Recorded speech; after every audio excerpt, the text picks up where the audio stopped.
நம் தியான வாசகங்களிலே முதலிலே நாம் சொல்வது சப்த ரிஷிகள் உபதேசித்து உணர்த்திய அருள் வழி எங்கள் வாழ்க்கையில் கடைபிடிக்க அருள்வாய் ஈஸ்வரா என்றுதான் நான் தியான வாசகங்களிலே நாம் முதலிலே இதை வெளிப்படுத்துகின்றோம். அதனுடைய விளக்க உரையை குரு இந்த உபதேசத்திலே வெளிப்படுத்துகின்றார்கள். சப்த ரிஷிகள் என்றால் யார்? ஏனென்றால் அவர்கள் தங்கள் வாழ்க்கையில் நஞ்சினை வென்று உணவினை ஒளியாக மாற்றி பேரருள் பேரொழியாக எப்படி பிறவியில்லா நிலை அடைந்தார்களோ அந்த அருளைத்தான் நாம் பெற்று பழகுதல் வேண்டும்.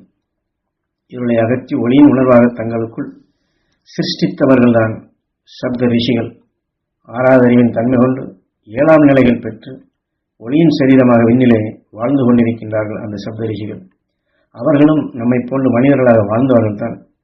அவர்கள் மனிதராக வாழ்ந்த காலத்தில் தங்களுடைய வாழ்க்கையில் அறியாது வந்த இருளை அகற்றி அருள் ஒளி பெறும் அருள் வாழ்க்கை அவர்கள் அனைவரும் வாழ்ந்தனர்.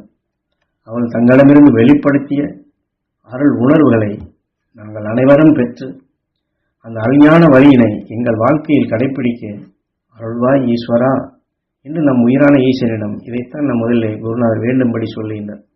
சப்த ரிஷிகள் உபதேசித்த அந்த அருள் வழி எங்கள் வாழ்க்கையில் கடைபிடிக்க வேண்டும் ஈஸ்வரா. உதாரணமாக நாம் பலகாரங்களை செய்கின்றோம். அதில் பல பொருள்களை இணைத்துத்தான் சுவைமிக்க நிலையாக உருவாக்குகின்றோம். இதை போன்று அந்த சப்த ரிஷிகள் என்பவர்கள் அனைத்து உணர்வுகளையுமே ஒன்றாக இணைத்து சுவைமிக்க நிலையாக பேரருளாக பேரொளியாக மாற்றி பேரொளி என்ற நிலையாக அவர்கள் அடைந்து பிறவியில்லா நிலை அடைந்து ஒளி சரீரமாக வாழ்கின்றார்கள். அதை சிருஷ்டித்துக் கொண்டார்கள் ஒளியான உணர்வுகளை. ஆகவேதான் சப்த ரிஷிகள் பெற்ற அந்த அருள் சக்திகளை நாங்கள் அனைவரும் பெற அருள்வாய் ஈஸ்வரா என்று ஆரம்பத்திலேயே இதை தியானிக்க சொல்லுகின்றோம்.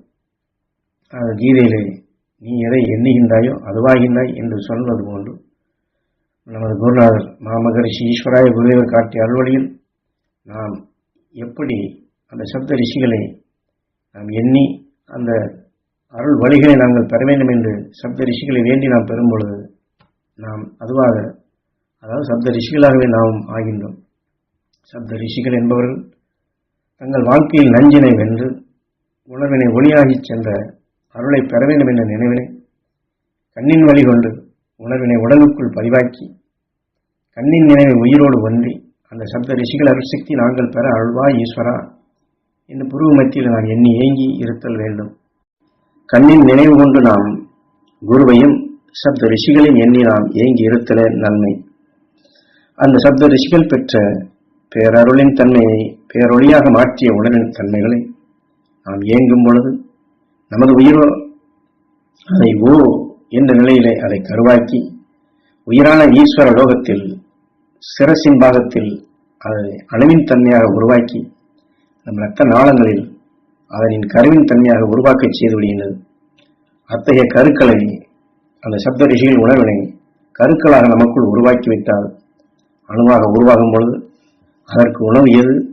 அந்த சப்த ரிஷிகள் வெளிப்படுத்திய அருள் சக்திகள் தான். அவர்கள் பெற்ற அந்த அருள் சக்திகள் தான். அதையே நம் உடலில் உருவான கருக்கள் அணுக்கள் உணவாக உட்கொள்ளும் சக்தி பெறுகின்றது. உதாரணமாக ஒரு வேதனைப்படுவதை பற்றுடன் பாசத்துடன் உற்று நோக்குகின்றோம், நுகர்கின்றோம். அதன் வழி அவர்களுக்கு உதவியும் செய்கின்றோம். உதவி செய்தாலும் அது நுகர்ந்த உணர்வுகள் அந்த வேதனை ஓம் நமச்சிவாய் என்று நம் உயிரான ஈஸ்வர லோகத்திலே வேதனை உருவாக்கும் அணுவின் தன்மையாக உருப்பெற்று விடுகின்றது. அவனை பறிவு கொண்டுதான் பார்க்கின்றோம்.